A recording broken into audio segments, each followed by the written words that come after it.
Hey there, my name is Patmos and welcome to this Ostriv Trade tutorial. In this video I will be explaining some things you need to know about trading in Ostriv with either the trading post or the trading dock. But first of all, why should you need to trade? Well, you can't produce all goods yourself in your own town. Especially in the beginning when you have a small town, you might have the use for a trading post to import things like clothing, nails, iron or stuff like that.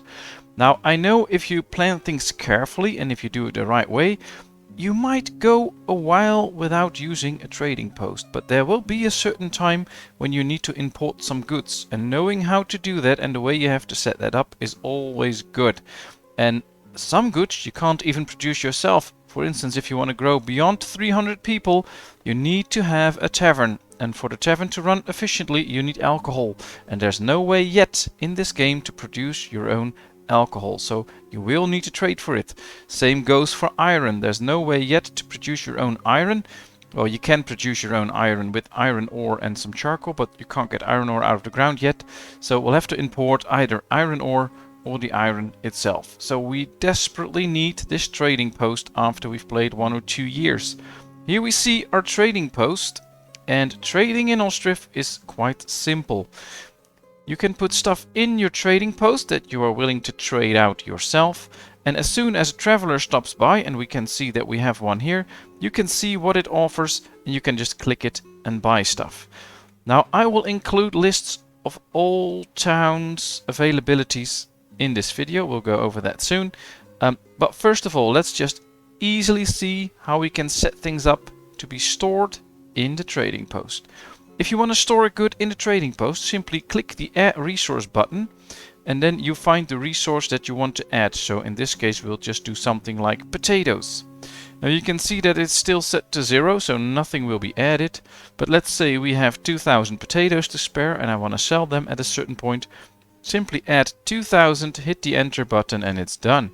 And now as soon as we unpause again, we will see that our laborers will start gathering the potatoes and they will fill it up to 2000.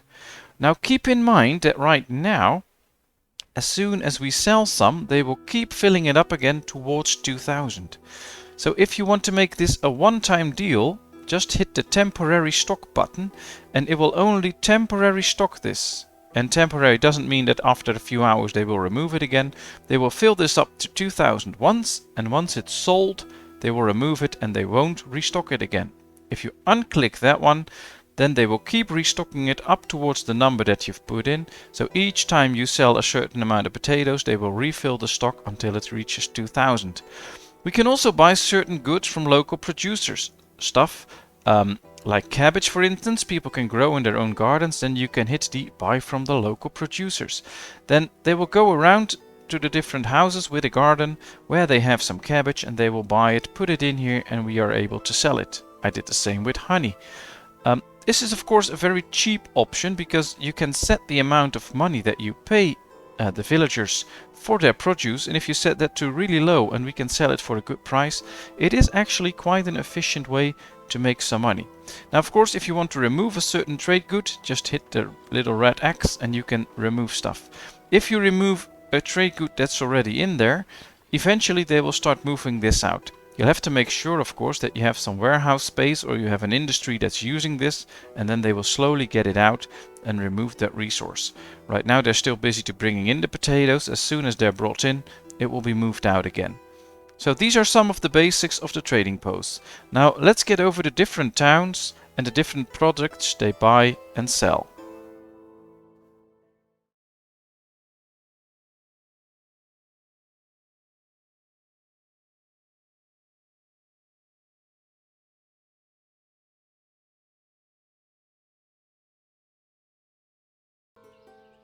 Now once you've started your village and you're on the point that you want to say, oh well, let's go start trading, then you'll notice that there's 2 different trade buildings. We'll have the trading post and we will have the trading docks. And just to clarify the difference is that the trading post is landlocked, so all the places that you can go over land, which are Derkachi, Balaklia and Mirefa, those will trade with the trading post.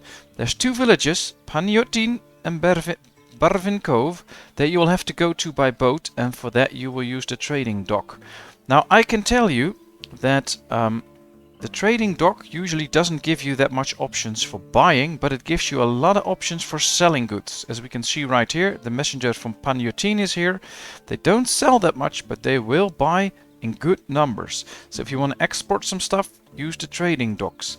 Now I recommend that if you want to begin trading with your little town that's slowly growing, start with the trading post. You will have way better options, and all the goods that you might need to trade for in the beginning of the game you can get through the trading post. You won't be able to get them all through the trading docks and by boat.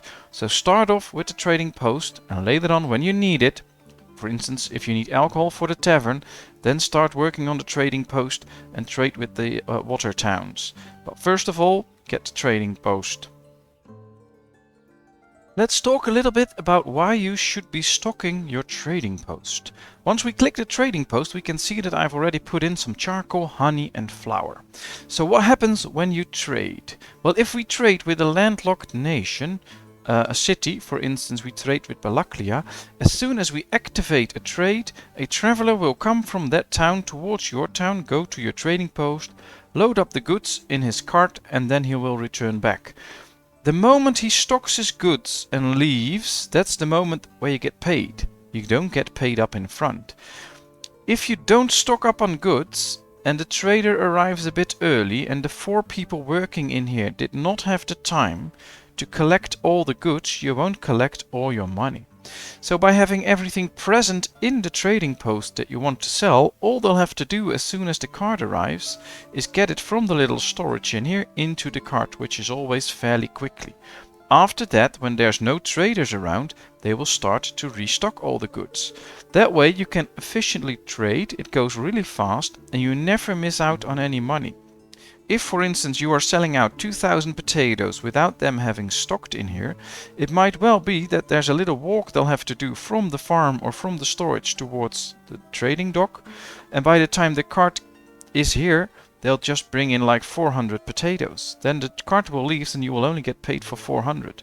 And maybe a few furthermore carts that arrive won't even take any potatoes because your workers are still gathering those, and you won't get any money for it. And that's just a waste of trade.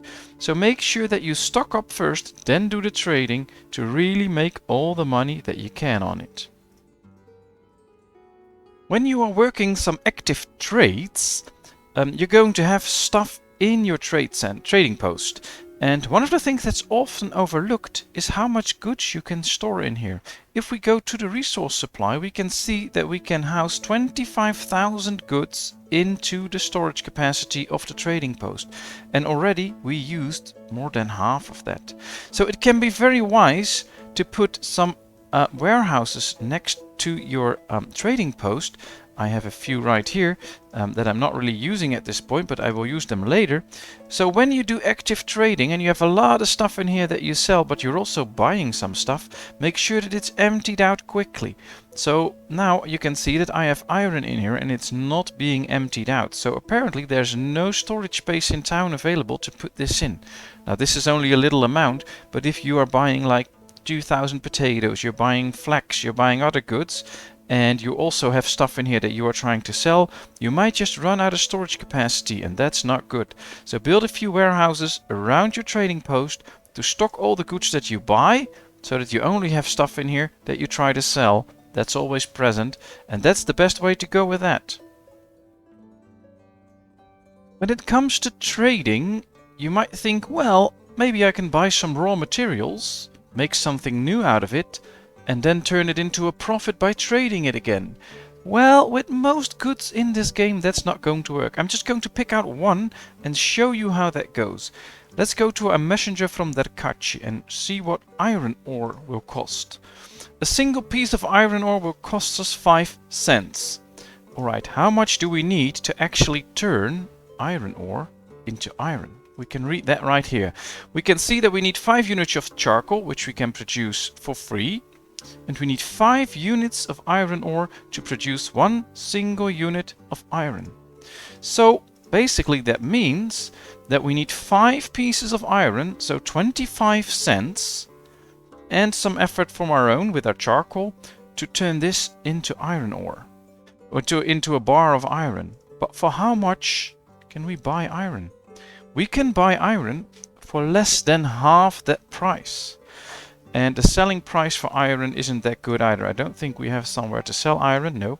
But just to stock up on iron ore and then make sure that you will sell it again for iron is not worth it, because the price will be twice as much just to get the raw materials. So trading will only work in most cases when you produce something yourself and then try to sell it. So for instance, if we can produce some clothing of our own and we can sell that for a good price, that can be worth it. Producing your own clothing and then selling it will go for a price of 25 cents. But if we look at shoes, for instance, we can sell we can buy leather for 0.25 for 25 cents. We sell shoes only for 32 cents. Now the problem with that is, if you click the shoemaker, there's no explanation. So I don't know how many leather goes into a shoe, but it has to be 1-on-1 to actually be profitable. If we need 2 pieces of leather to create 1 shoe, and I believe you'll need like 10 or 20 pieces to create a certain amount of shoes, then it won't be a profit anymore. Since we have no clue about the information because it doesn't tell us, we have no idea, but it has to be 1-on-1 to actually turn into a small profit. So don't count yourself rich by just thinking, oh well, I'll buy a lot of raw resources, turn them into something else, and then resell them. That's not how you're going to make money in Ostriv. You make money in Ostriv by trying to be self-sufficient, producing a little bit of a surplus, and selling that surplus. If you get the cows, and you grow them, and you raise them, and you butcher them for meat and leather, you tan them, you create the shoes, then you can sell them for a profit. If anywhere in the production chain you need to buy stuff, you're probably just paying for it and you're not making any money on it. So don't use the trade as an easy way to make money, because there's hardly any ways in which you can make money on that. Produce your own goods and sell those. That's the way to make money. Well, that's all there is to know about trading. I hope this video helped you to know what you're doing when you're trading in Ostriv. If I did a good job with this video, please feel free to like this video, subscribe to my channel. If you have any comments, leave them in the comment section. Hopefully we can learn from each other. Thank you very much. Bye bye.